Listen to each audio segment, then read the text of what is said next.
Hello, everyone, and welcome to the GEST Challenge. This is game one of a best of three between Team Pokerface, a Korean team, and LGD China Gaming, a Chinese team, of course. Thank you, of course, to Gigabyte for sponsoring this tournament, as well as Dota Talk, and thank you to Coucher, who's doing the streaming, as well as Insidious Chu, who's going to be co-casting with me. Hello, Chu, you there? Hello. Hello, I'm here. Yes. Well, it should be a pretty exciting game coming up. This is actually not on a ticket. They have not been so kind enough as to put the GEST challenge on a ticket yet. So if you want to watch this game, it is actually free to watch in the Dota 2. What's that word? Dota TV, I suppose would be the correct way to say it. No, not really. If it's not on ticket means you can't watch it on the tournament tab. So, if not wrong, wait, no, is this game? I didn't see the settings of the game. So, It's got observers. all So you right, can just go then to then LGD. only people who have like their contacts can view it. No, you can go to the community tab, go to the pro list, and Yes, all then right. type in LGD, then go to LGD, and then go That's so to watch game. long-winded. My goodness. Yeah, well, either way, it's free to watch in Dota TV. And man, they are drafting fast. So Team Pokerface, they did meet LGD Gaming around about a month ago for, I think it was the ESL One Asia.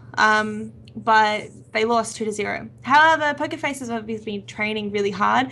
We saw them go against Titan. I think it was Titan. I might have a complete blank. Yeah, I think it was Titan a couple of days ago. Yeah, it was, and they went 2-3. So they took 2 games off of Titan. So that was really impressive. I don't think anyone was expecting that, but they almost beat them out of the series. So I'm thinking that they might stand a chance against LGD, possibly. The only problem is going to be for them is that the ping is going to be against them since they're in Korea and this is on Perfect World server. Yeah, it's gonna be quite a big problem.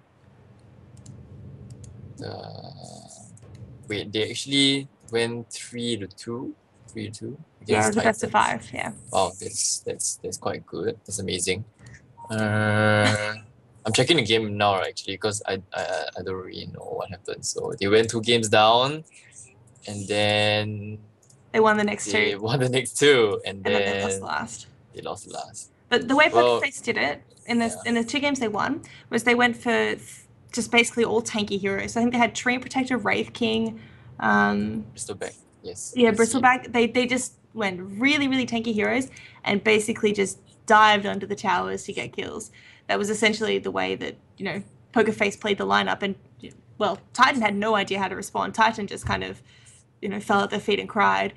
And I wonder if they're going to do this sort of lineup again. I mean, diving when you're playing on 200, 300 ping is a little bit risky, but given how well, I mean, Pokerface played it really well. I mean, Titan is known as pretty much the best team in Southeast Asia at the moment, and they just had no clue how to respond. So if they go for that sort of lineup, it could work, though. Are they going to pick a hero at all? What's going on? I'm actually looking at looking at the scoreboard of the series they played against Titan. The game which they won convincingly in like 24 minutes. It was a full-on tanky lineup and quite a greedy lineup. Actually, it isn't really a greedy lineup from Titan. It's just that the heroes couldn't really take down any of the tanky heroes. That was the first game which Pokerface won.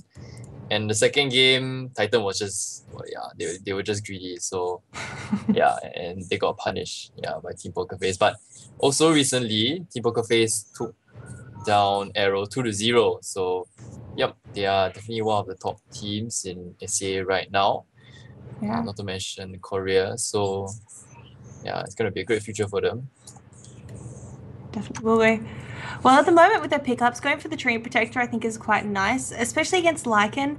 You don't really want to give away many towers, and Treant Protector is a very good hero at dealing with sort of slow ratting. It's going to force Lycan to just basically go to a tower and have to take that tower down in one go, or else he's not going to get the tower. And Ancient Apparition, who's another good support, and very good at tower defense, I suppose, with his ultimate. Plus, Treant Protector for an Ancient Apparition as support combo is a lot of damage. Treant Protector hits for around about 80 or 90 damage at level 1, and then you add on Chilling Touch, which is plus 50 damage, and magical damage, but still, and that is just so much pain in the early game. Most supports will die in 2 or 3 hits.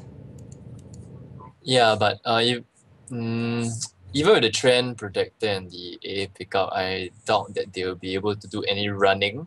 If there's any roaming, it's gonna be just a solo Trend Protector.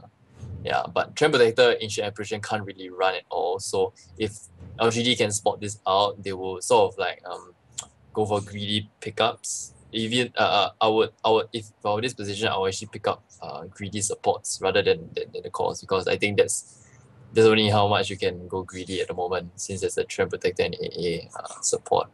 But we're gonna see a Centaur coming out, so that's an interesting pickup. There's gonna be once AA and Centaur hit level 6, there will always be that so-called global threat. You know, the Centaur just blinks in, stuns, double edge, and then the Ice Blast comes. So the mid game is gonna be pretty scary for LGD with this AA and Centaur combo. Probably their Pokerface is gonna pick out another hero to just to complement this combination. I feel like they need some stuns because at the moment Darkseer, they shouldn't really be able to kill him in the off lane, whereas Centaur could be in trouble. So, okay, Slark works. It wasn't what I was thinking, but Slark is quite good against the Darkseer, just having the pounce, so Darkseer cannot surge away. And I mean, what I was going to say is Centaur's going to go to the off lane, but they're going to have the Rubik lift plus the Howl, a lot of damage, and he's probably going to fall if he goes too far forward, whereas Darkseer is going to be able to Iron Shell quite aggressively, and Ancient Apparition and Treant Protector, they only have slows. They can't really stop him from just surging and running away, but Slark should fix that problem, and Febby plays a pretty mean Slark. Though at the moment I'm thinking Pokerface might run an aggressive tri-lane, since last time I saw them take the Slark in a tri-lane like this, they did run it aggressively, and Centaur can solo effectively against the Darkseer. Once he gets up the Tranquil Boots and a couple of levels in that double edge, he can just instantly nuke down whatever creeper's Iron Shelled, so it wouldn't be bad laning. They're pretty defensive supports from LGD. A Rubik and a Jakiro. Really strong tower pushing, good AoE. Darkseer Jakiro is a mean combo, and that Ice Path can be used really, really defensively or offensively. Yeah, and you can see LGD is actually picking quite a greedy lineup, as in the with regards to the supports. The Rubik and Jakiro, not very good in the early stages of the game. Just because their disables are very short lived. And actually, Pokerface are really drafting this out really, really well. As you can see, LGD actually banned out the Faceless Void and Doombringer, which are hard counters to the Slug. And on top of that, they picked up the Ancient Apparition. So the Slug is just gonna have free reign in this game. I don't see any hero which LGD has right now that they can really just be a hard counter to the Slug. So yeah, Slug's gonna have free reign, and it's gonna have he's gonna I feel he's gonna be a pain for LGD. Yeah, definitely. But Pokerface looking for their last pickup now. What do you think is going to be good in the mid lane? Do you think they're going to be better to go for more sort of AoE, something like, I was going to say Puck, but he's been banned out, but some sort of a mid-game team fighter, or do you think they're going to be better to go for another carry, since at the moment I feel like they're lacking in carry potential, just having a Slark basically? I think LGD have the upper hand right now since they have the last pick, because they can choose to put Lycan mid, Darkseer mid, and even their last pick, which they haven't picked up in mid lane. So whatever Pokerface picks up, LGD can just counter it. So yeah, we can see Q being picked up. So I don't think Lycan is gonna go mid. And OD pickup? sorry? OD? OD? It's quite greedy. OD, since because if you pick up the OD, there isn't really much mid game. So yeah, Ember Spirit can definitely take on the Queen of Pain. So yep. Yep. Yeah, Ember Spirit is gonna go mid, and it's a Lycan safe lane, Darkseer off lane. What's new?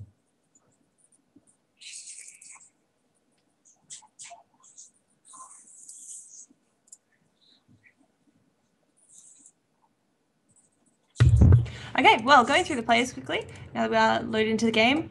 Oh my god, they are not tagged up. This is going to be awful. So we are going to have...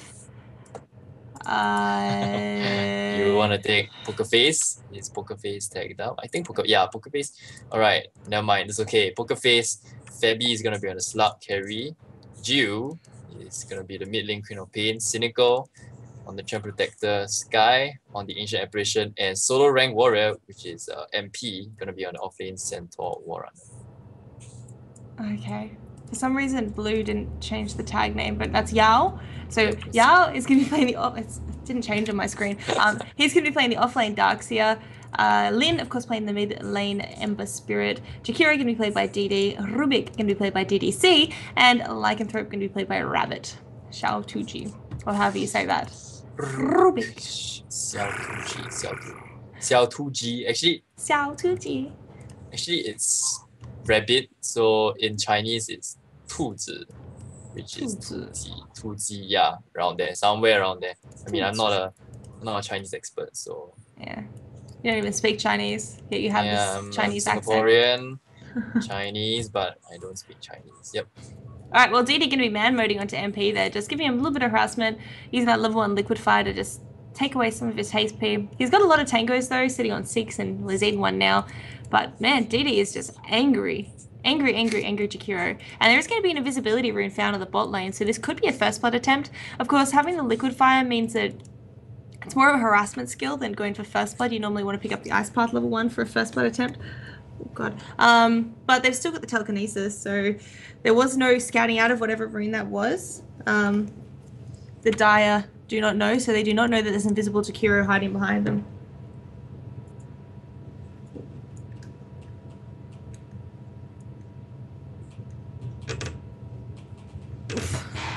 Okay, and in they go. Hal's going to be cast, so a lot of damage coming out. Telekinesis going off. Diddy did get off the liquid fire. Chasing after MP. MP could go down now. 1 more hit. Down he goes. Last hit going the way of Diddy, and that is going to be the first blood. Yep, and without the Hal, they would definitely have not been able to pick up their kill. So, well played. They changed the skills really well. And yeah, that was really maximizing the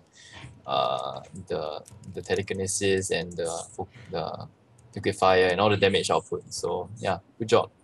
1-0 to LGD. Yeah, well, this is the problem with having this offlane centaur, is that he's probably not going to find too much in this lane. They did get 2 really good defensive or offensive supports, and I mean, he will be able to farm when the creeps get to the tower, but when the creeps aren't at the tower, he's going to have a really hard time going forward. And of course, Yao on the offlane for LGD, he can always use the Iron Shell to get some last hits, and if the lane is too hard, he'll go to the jungle and just farm up there, whereas Centaur doesn't have that option. Centaur is just forced to sit in this lane and wait for some levels. And this could be quite, devastating. Darkseer can get a fast mech up, whereas Pokerface, they don't really have a mech carrier, so that fast mech on the Darkseer could lead to early game team fights and pushes going LGD's way that Pokerface won't really be able to respond to. Yeah, actually both offlaners are they're pretty much around on par, just that Centaur has got, he's got 1 death to his name. Getting chased down by Diddy. Rubik, DDC going to be coming in, but not enough move speed to catch in. There was a nice attempt by DD to get the ice path on, but not going to be landing in. MP, a pretty good dodge by him, but of course now he's almost out of tangos and nowhere near to the tranquil boots. He's having a really hard time here. But what do you think about this mid lane? Should a Queen of Pain beat a Ember Spirit, or is it just too hard with that Flame Guard? I think Ember Spirit will definitely win. Ember Spirit has got a nerf to the Searing Chain, so it forces forces whoever's playing Ember Spirit, to max the Searing Chains instead of just leaving it level 1. So, or maybe just leave it at level 2. Yeah, but as you can see, what Lin has been doing, he's actually been dodging the Shadow Strikes with the slide. Okay, not this one because it was on cooldown. So yeah, but this it's one of the mechanics to dodge the Shadow Strike. So yeah, and the Flame Guard really good against Queen of Pain. So Ember Spirit is definitely going to get the better of the lane. You can see 15-3 to 14-2 for the CS score. Just small advantage, but I think it will slowly get bigger, the disparity. So do you think as a Queen of Pain going up against an Ember Spirit who sort of knows that mechanic, is it worth just skipping getting the Shadow Strike at all? Even though Shadow Strike has been definitely. Yeah. Like Gio just getting Searing Chains there, but it's just a level 1 Searing Chain, so it's just 1 second. So yeah, if it was level 2, I think he would have died. So yeah, there's a lot of mechanics to dodge Shadow Strike. For example, Naga Siren can dodge Shadow Strike with the mirror images. Yep, and I think most pro players know this. So Queen of Pain is mostly useless against this kind of melee heroes. And yeah, it'll definitely be a good option to skip the Shadow Strike. Okay. On bot lane, actually, Oh, MP's in a lot of trouble. He has got the hoof stomp. He's going to be casting it, but oh, actually, the tree that's going to be coming in with the living armor. Not going to be enough. DDC going to be just spamming out that fade ball to get the last hit, and this could be the tier 1 tower going down. In fact, it looks like it will be. Liquid Fire level 2 now, so 15-second cooldown, and really just rips through towers. MP's coming back in, desperately trying to get a little bit of experience, but he can't defend this tower at all. And no rotations on the supports. They're just sitting top lane. Yeah, the supports can't really rotate at all, man. Oh, MP could be going down again. Another telekinesis coming out. Ice Path. He's running forward this time. Living Armor going to only be stunning the 2 wolves, but Queen of Pain's coming in. She wants to go in for a kill. She's going to be going on to DD. DD hasn't really got anywhere to go. The creeps are on him, and this could be the first kill on the board for Pokerface. Queen of Pain getting the last tip there. Good rotation by JYU. Very handy for him to have a TP scroll then. Yeah, they definitely needed the Queen of Pain to rotate because I don't think the Trend Protector and the Ancient Apparition can do much about it. So yeah, Queen of Pain using his level advantage to pick off DD. And actually, right, I've been noticing a lot of like the top teams just playing around with the creep mechanics. So this wagon, which is hitting this tower right now, is actually spawned at 3 minutes. And you can see that the time now is 5.5 minutes, and that wagon is still up. So yeah, it's gonna go down, but when they downed the first tier tower, it was around 4.5 minutes. So they managed to play around the creep mechanics with the pooling, such that yeah, it could be used at the 4.5 minute. JYU going in, one more blink and he will be able to get the kill, but DDC does have up the telekinesis. JYU still chasing after them desperately. He used the Sonic Wave from that, so he really wants to score a kill, but Rabbit just a little bit too speedy, but MP diving in as well. They're going to be able to get the Shadow Strike off onto DDC, but can't really decide who to target. DD going to get an Ice Path off. JYU will get stunned out, and oh, that level 2 blink would have been so handy then. Yeah, level 2 blink. Well, if you'd gone for the blink over the Shadow Strike that we were talking about earlier, would have been nice, but oh well. Yeah, but I think he needed the Shadow Strike to catch up in the first place. Yeah, to slow the Rubik down, and yeah. Well, slowing Rubik down didn't really do anything, because he wasn't targeting Rubik. But anyway, doesn't really matter. That was a pretty big extension there, basically, by JYU, and didn't find anything from it. Fabi on the top lane getting shut down pretty severely by this Darkseer. He hasn't really got any sort of regeneration. Do you think Fabi's going for a Midas with the amount of gold he's got in his pocket right now?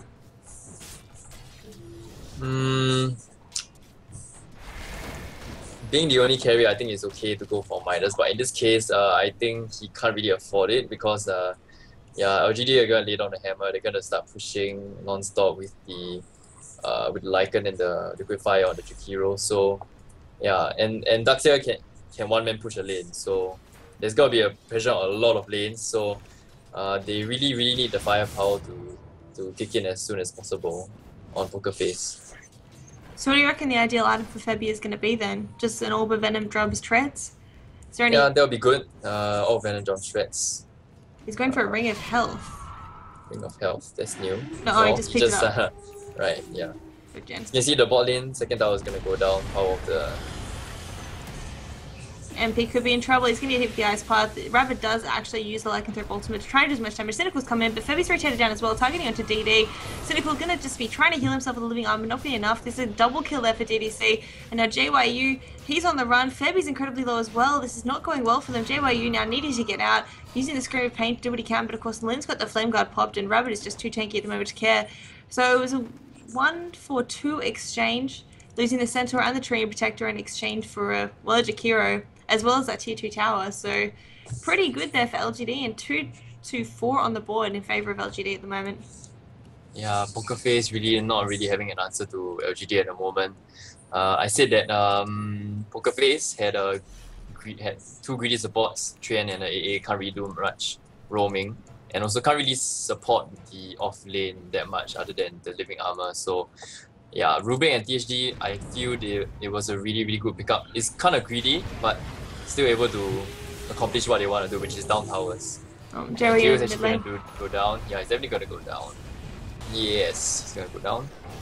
And DDC now going to get targeted there. Last hit going to be going the way of Cynical, just with that leech seed, and now, well, Fabi is still in the area. He's got up the Shadow Dance. He wants to go in and try and kill someone, but I don't know if he can. Lynn is going to miss the Searing Chain, so Fabi's got a little bit more space to try and get somebody. We'll catch Rabbit out. Cynical's coming in, but what, level 5? Level 5 on Cynical, so no overgrowth. And there's just not enough heroes here to defend. There will be a Centaur now behind the tower who's used a Stampede already, so not much coming else from him. No Blink Dagger. And the tower probably just going to take a fall. Trian's trying to heal it up, but with the damage over time from DD, it is not going to be enough. Now GY is rotating in as well. Sonic Wave going to be going on to 2, 3 in fact, but still just not doing anything. But Sky's going to be on cleanup duty, getting a double kill there. He has got his ultimate up. Lin is chasing after him. Debbie's just going to TP out. He will get the ultimate off into Lin, but of course with that flame gun, he doesn't really care. And MP is now being chased down by the wolves, and it's going to be a 3 for 2.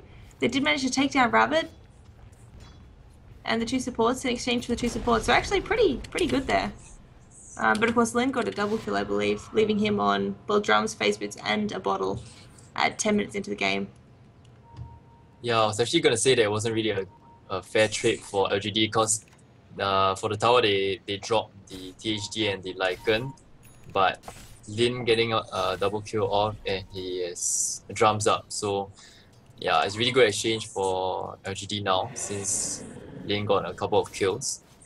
Yeah, I would never ever exchange a row 1's life just for a tower, but I guess it is worth it. The exchange was pretty good. Yeah, Pokerface really need to somehow counteract this push and get decent exchanges at the same time. Yeah, it is quite hard. I mean, they've got good mid-game team fight, but this is still in the early game. And actually, MP just running in. He's going to make it out just barely with that living armor. Ancient Apparition Ultimate going to be landing onto just 1. Lin taking a lot of damage. He has got up a Fire Remnant if he can make it away, but not going to be able to. Rabbit just going to get a double kill there. And Queen of Pain coming in. No Sonic Wave though. She's going to be trying to get away. Searing Chains leading her down. She's getting away just with a fast blink as well as a wand. But Pokerface, it's going to be a 4th tower going down. This is 11 minutes into the game. They just don't have the levels they need. Febby going to be diving in. No Shadow Dance on him, and he's immediately just going to be dropped down to half HP. DDC coming in, doing whatever damage he can. JYU Searing Chains up at the tower, going to be taking a fall, and Sky making a run for it. But Lin is chasing after him. Level 4 on the Searing Chains means he can dive quite aggressively. Flame Guard is up as well. Going to be just running. Look at him go. Well, so aggressively, but he's going to be able to make it out alive because he's got that Fire Remnant he dropped behind before he dived in. And there goes the next tower. 11 to 7 on the board. What can Pokerface do at this point to catch up? Lin, that was really nice play by Lin there. He was just pushing the limits, and yeah, it's really testing Pokerface really too much, but yeah, he didn't really go down. So oh, Febby in the mid lane. He does have the Shadow Dance up. He's trying to make a run for it. He's so low. He does actually leash Lin. So, well, actually, he doesn't leash Lin. I just made that up. But Lin, nice dodge there on MP stun. Now, MP doesn't have anything to do. He's just going to go down by auto attack. Cynical could be the next one to fall. Leaf Seed is going to go up, but Lin just too much damage. Ember Spirit, such a strong hero. Such a strong hero. And they just don't have any answer to it. They didn't really pick anything that counters the Ember Spirit. So he's just having a field day in DDC. Diving in to try and get JYU. Searing Chains is going to be going off. JYU, Blinky to freedom. yeah, and I feel that yeah, LGD with the last pick, they really had the upper hand. Just picking a hero just to counter the Queen of Pain or to win the lane against Queen of Pain, and on top of winning the lane, he managed to terrorize all the supports. So yeah, I felt that LGD did like all they could in the bot lane and tri lane, and they got 2 towers, while Pokerface didn't do enough to catch up with them. Oh no, JYU blinking in, going to be immediately brought down to half health. Kept alive there by the the living armor, but is it going to be enough? There's Rubik has taken a fall, but now Febby's diving in, trying to take DD down. DD is barely making it out alive, but Mech's going to be pop, keeping him alive. MP does have the double edge up, but can't cast it because of the Searing Chains. Sonic Wave going to be going off. They're trying to take DD down. DD will finally take a fall. Now Febby is diving after. We'll be able to catch Yao in trouble. He's going to go down there. Double kill onto JYU, but JYU needs to run away because Rabbit is chasing after him. Rabbit with Necronomicon 2 3/4 sitting at the base. And Febby now forced to run away because Lin is back into the game. Lin, no Fire Remnants up, but it looks like he wants to go in anyway. He is just angry. They do see the wolves chasing after him, giving vision of Febby, ensuring he doesn't regenerate, but he does leap to freedom. Yeah, I would say Pokerface got outdrafted here, definitely. Ember Spirit, it really just outdrafted, like, just nullified the entire Queen of Pain pick. Yeah, it's just whoever picks first, then just the counter patient's just gonna come. I felt that the both tri lanes were pretty okay, but LGD maximized the tri lane, whereas Pokerface didn't. So yeah, they didn't really even get a single kill of Ducks here at top. Whereas yeah, LGD got like tons of kills of the Centaur. Well, So yeah, you can see LGD their first tier tower at the top lane is still up, whereas for Pokerface both tier 1 and 2 towers are down. what do you think that Pokerface could have done in that laning phase? Should they have rotated the supports down to the bot lane to defend the towers, or should they have tried to gank the mid lane? I mean, given that Tree Protector and AA aren't really the best roaming supports, what could they have done to sort of make sure they didn't lose the bot lane so terribly? It's a bit hard for them to kill the Duxia in the first place because if they want to kill the Duxia, the Lash has to they have to first the pounce got to hit and they got to kill him within the pounce timing, and it's pretty hard to catch him in the pounce, since that's sort of like the skill to engage on. But I felt that it could be better. Like they could have applied more pressure even at level 1, so the Duxia couldn't do anything about it, and they could have played more with the creep mechanics. So even though Duxia was may have gotten some CS up with the Iron Shells, he wouldn't get any XP out. Oh, overclick from you, Stampede coming in, but Wall and Vacuum landing onto MP as well as Febby. Febby is incredible. Well, actually, Febby's going to be right, but he's diving into 5 at the moment. He probably wants to make himself freedom. Nope, immediate. How did DDC even do that? That was an immediate telekinesis, taking him down, and that's going to be buyback on 2 heroes. They're ready to come back in. Wall has already fallen, but without a Stampede, without an Overgrowth, can they really fight this? Sonic Wave is still up. That's pretty much the saving grace, but Rabbit has got the Aegis, so targeting him is not going to be good. Sky is just forced back out, and MP is already down to half HP. If he dies, probably much going to be GG, but in they go, trying to target down Rabbit. Febby's going to be catching him out, but look how much damage he takes from that Sonic Wave. Absolutely nothing. And I think there's another Vacuum into massive amounts of damage. Febby as well as JYU trying to make a run for it. JYU's just auto-attacking Lin, but Lin takes no damage from the auto-attacks. JYU just does not hit hard enough. Now he's going to be just forced back into the fountain, and the Rax is going down. This is just Lin soloing the team.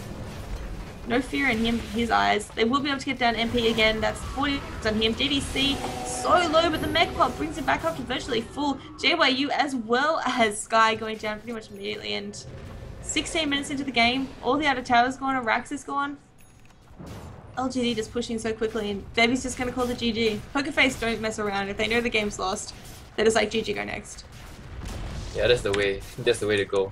The wasting time. Time is precious. Time is precious. Lovely. Well, GG well played to both teams. Very well played there by LGD and Pokerface. I think they're going to rethink the drafting strategy in the next game to deal with the, well, obviously strong drafting coming out from LGD. But thank you, of course, to Gigabyte for sponsoring this tournament, as well as Dota Talk for letting us cast this. Thank you to Coucher, who was doing the streaming, so we did have a beautiful quality stream rather than my lovely, like, 240p. And thank you to Chu for co-casting with me. We'll be going into the next game right now. Bye.